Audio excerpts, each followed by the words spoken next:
beach in New Zealand. Hope you're having a super fantastic, sparkling day. Welcome to Porchlight Letters podcast number 2561. This is going to be a good one. Our question today, where was your family when the first grandchild was born? Oh my gosh. I still remember this one very clearly. It's one of those things that I don't think as a grandparent that you will never forget is where were you when you first heard the news? Who told you and how did that, who told them and how did they react? Who was there when the baby was born? What was it like meeting the first grandchild? What date was it and what made it special? What do you remember most about that day? And I will tell this, the becoming a grandparent, I did not have the privilege of becoming a parent from a childbirth. I became a parent through being a step parent, and have been very blessed with with my 3 stepsons that I have, and the 6 and 2 of them have gone on to have 3 grandsons each. And I still remember the day when we got told about the first grandchild arriving, and we're living in San Diego at the time, and my oldest stepson and his wife were back east, and we got a call from them one day saying, hey, can you go over to the house, and we had a key to their house because we were looking after their house while they were away. Can you go over to our house at this particular time because there's a delivery or a package or something there. And so we went over to the house at the time and called, and they said, call us when you get there. So we called them when we got there, and they says, now in this part of the house, there's this package there, can you open, and we need you to open it. And we went, okay. And there was this package there, and we opened it, and I'm the one opening it. Brad was standing there holding on the phone with them on speakerphone. And so he's standing there, with his phone like this and on speaker. I've got the package and I'm opening it. And as soon as I opened it, I realized what it was. And I was going, no. And I'm like, I'm making all these funny noises and stuff. And you hear the other 2 chuckling on the other end. And I just started going, congratulations. Oh my gosh, congratulations. And Brad's sort of like, what's going on? Because he could not see what I could see. And it was a onesie announcing the first grandchild would be arriving in February of 2015. It was such an incredible moment. And I'm still going to get choked up about it. But I was super, super excited for my stepson and his wife and their first child on the way, the first of a new generation. This is going to be a new generation that was going to be born in a few months. And I think it was like June or July when we found out. It was the summertime. And I just remembered that Brad and I were very overwhelmed at the thought of becoming grandparents. It was just amazing. And Brad absolutely loved spending time with his grandson. One of his biggest regrets when he passed, when he was a few days before he passed, we were in the hospital before he went home. And one of the palliative care doctors were there and asking him certain questions and goes, do you have any regrets? Was one of the questions he was asked. He said, the only regret I have is I will not get to see my grandchildren grow up. He knew there's going to be more than one. He only had one at the time. The second one was not in the future at that point, was not under construction, if you want to call it that.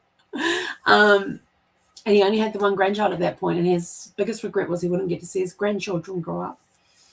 So every time I got told of a new pregnancy after he passed, I got told when the second one was born, when the second one was due, when the third one was due, and the fourth and the fifth and the sixth.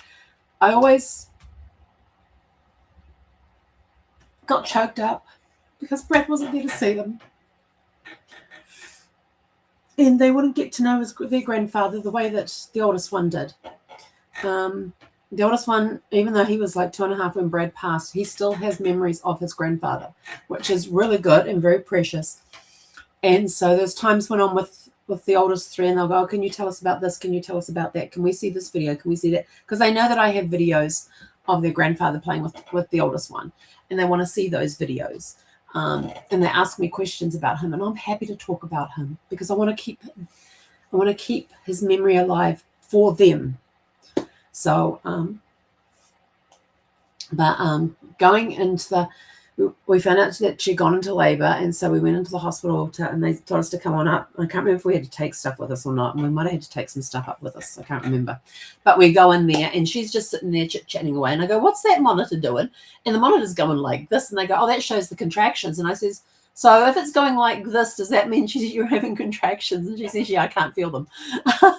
So she's sitting there just general chit-chat. We were just all chit-chatting away and just hanging out, and she's got this baby monitor on her, and it's monitoring her contractions, and she's not feeling them and all that sort of stuff. And but we ended up leaving them and letting them rest and all of that sort of stuff, because we knew there was a lot of work ahead of them. And then the next day we were back, and we got to meet the first grandchild when he was less than 12 hours old. And I'm sort of like, this is the youngest baby I have ever held. It was a very emotional moment too. And then as we're sitting there talking, the oldest son had to change the diaper. And so Brad and I were commenting to each other afterwards about watching his oldest son change the diaper of his first baby. And it was just such a special moment to be able to witness that. Don't ask me why we thought it was a special moment witnessing your oldest son changing his oldest child's diaper, but we thought it was a special moment. We kind of chuckled along the way with some of the things that he didn't do or he should have done and that sort of thing, but we did not correct him. We let him do it his way and everything else. And I don't think recall intercepting it, but it was such a joyous time and a joyous moment with all of that. The arrival of the first grandchild is one of the most unforgettable moments that changes the family forever. I totally and utterly agree with that. It's one phone call, one knock on a hospital door, or one tiny cry was all it took for someone to become a grandma or a grandpa for the very first time. From that moment on, the family tree gained a new branch and a whole new generation began. Yes, totally. When you have a grandchild, that is the birth of a new generation. When you have your own children, when you have your own children, especially the oldest, if the first one born out of a set of siblings, you got the siblings there, and the first sibling has a child, that is the start of a new generation. Those first cousins are all starts of new generations. Then you have the first cousins going and having kids, and there's a start of a new. Every time you have a baby, it's the start of a new. If it's the first out of that generation, then they become the start of the new generation. For many grandparents, that first grandchild brought a different kind of love. They found themselves seeing life through fresh eyes, creating new traditions, sharing old stories, and looking ahead with the hope for the future. It wasn't just the birth of the baby. It was the beginning of a whole new chapter for the entire family. Totally agree with that 100%. Absolutely. It is a different kind of love. And the cool part about being a grandparent is just spoil them rotten and hand them back. But the Grandparent Club is a very special club to belong to, and I'm privileged to be able to be part of these 6 grandsons' lives. Don't get to see them as often as I would like, but now I'm living in a different country. But they are very special. They're all very special boys. I've got 6 boys, no girls in there, just 6 boys. Every family remembers that day differently. Some rushed to the hospital, others waited anxiously by the phone, some traveled across the country. Let me tell you a joke in a moment. Some traveled across the country or across the world to hold their grandchild for the first time. However it happened, those memories are often treasured for a lifetime. These are the stories that don't appear on a birth certificate. They live in family conversations, photo albums, baby blankets, and the smiles that appear whenever that special day is remembered. They remind us that family history isn't just about names and dates. It's about the moments that filled our lives with joy. Now, after we said there that people were waiting anxiously by a telephone. There is this commercial that was put out, and I've seen it on TikTok Reels Shorts or something like that. One of those ones, this guy picks, and it takes you back to the days we used to have collect calls. Now, for those of you in the generation who don't know what collect calls are, it is a long distance call you make. We did not have cell phones. It's a long distance call you had to make on a landline. And when you made the call, if you wanted to collect, you had to dial a certain number at the beginning to get it to go collect, and it would go through an operator, and they would ask the other party, and you'd have to state your name, and the other party would then turn around and say whether or not they would collect the call. A lot of times it came from phone booths. And you're gonna have to look up phone booths if you don't know what one is. They're really cool. They're really cool. You can still see some phone booths around New Zealand. There's some places you can go in New Zealand, and especially in the high tourist things, and you can find a phone booth. But a lot of times, if you didn't have the coins to put into the phone in the phone booth, oh, sorry, which one is that? Oh, that's 2 thumbs up. Must have had 2 thumbs up. I'm sorry. You'd have to feed coins in to collect your call. But if you didn't have coins, you'd dial 0 and then ask the operator to dial the number that you wanted, and they would ask the other person at the other end if they would pay for the call. A lot of people would cheat the system by turning around and giving their name and stuff, and a lot of teenagers and stuff would use that when they were out. They would call home to let them know they had arrived at their friend's place, or they were back from the movie and they're now staying the night at their friend's place and that sort of stuff. So that the parent, or they had taken a bus trip or whatever, and they're letting the parents know we arrived safely. So that was a way of cheating. But this one commercial, the older gentleman picks up the phone, and on the other end he hears the whole thing, and they ask them to say the name, and he goes, oh, hang on, I gotta remember how this goes. It's Bob, had a baby, it's a boy. Was it? Yeah, had a baby, it's a boy. And the guy goes, no thanks, and hangs up. And his wife goes, oh, who was that? And he goes, oh, that was Bob. They've had a baby, it's a boy. And she goes, oh, that's nice.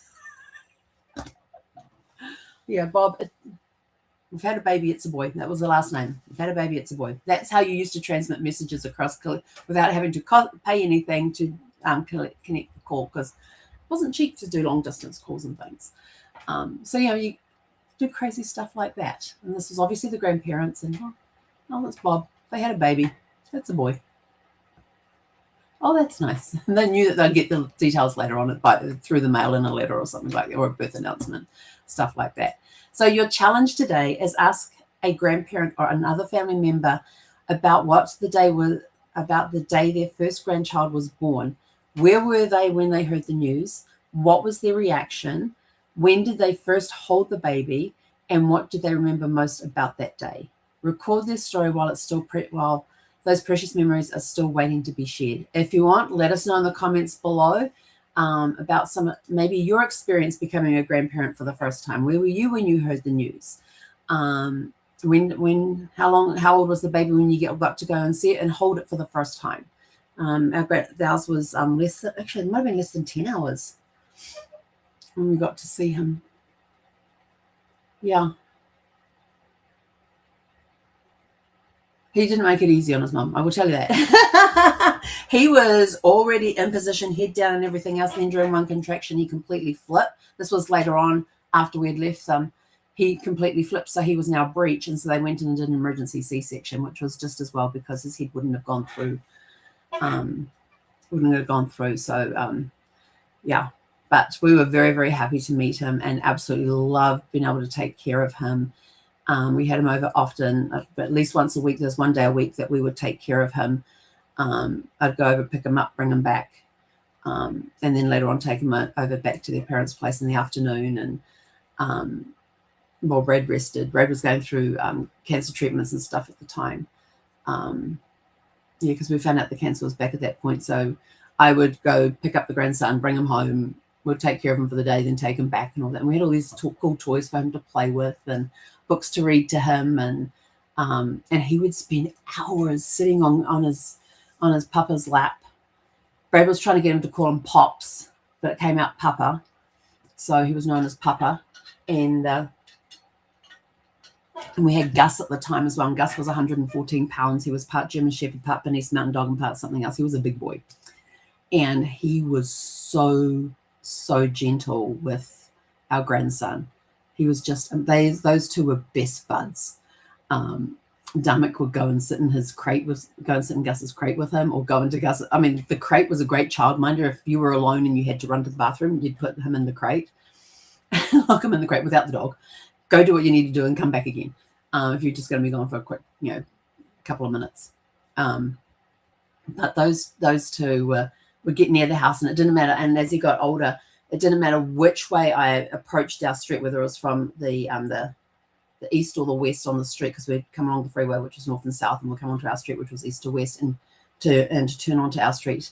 It didn't matter which end we approached from. As soon as we got within spitting distance of our street that we had to turn on, all of a sudden from the back you'd hear, Gus, Papa, Gus, Papa, Gus, Papa. And it would get faster and faster and faster as we drove up the road and then up our driveway and got him out of the car. And his feet will be going, his arms will be going, and trying to carry him like that when he didn't crawl or walk at that point was hilarious.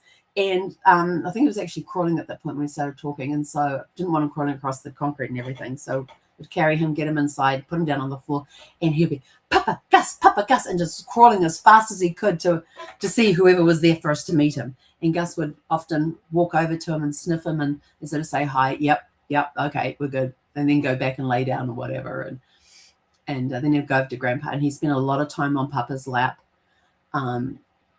Because Brad would be on the recliner, and a lot of times he would sit between Brad's legs on the seat, and he had one of those things where the fabric was between the foot on the recliner, where the fabric was between the footstool and the seat area. So he'd often sit in that, and he'd just jibber jabber with Brad. He'd just sit there and make these noises and have this whole conversation with Brad and play with a toy or whatever. And his favorite toy to play with was one of those shakers with the blender, with the spring blender ball inside. And quite often Brad would take it out and screw the top back on and give him both. And he would spend ages just sitting there trying to figure out how to get this spring thing into a hole about this big. And then there'd be times when Brad would take it off him and undo the lid and put it inside and do it back up again and hand it back to him. Well, now he's trying to figure out how to get it out. But they spent hours and sometimes, you get a little cranky, so it's time for a bottle. So Brad would give him a bottle. But they spent hours together in that recliner. Hours. And it was just wonderful. And there's times I caught them snoozing together.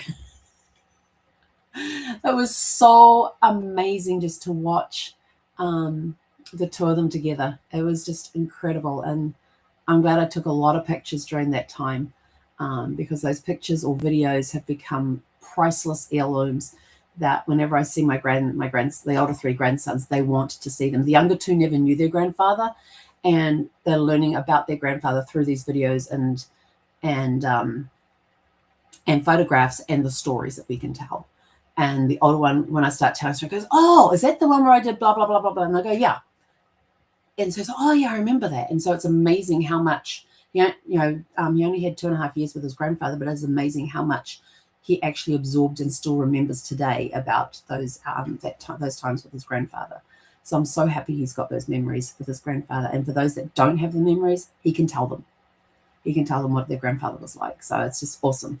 But anyway, so your challenge is to go interview a grandparent. If you're a grandparent yourself, ask yourself these questions. Where were you when you heard the news that your first grandchild was on the way?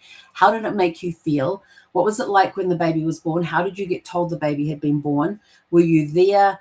Were you present? Did you come in a few days later or even a few months later to meet your oldest grandchild? Just what was it like becoming a grandparent?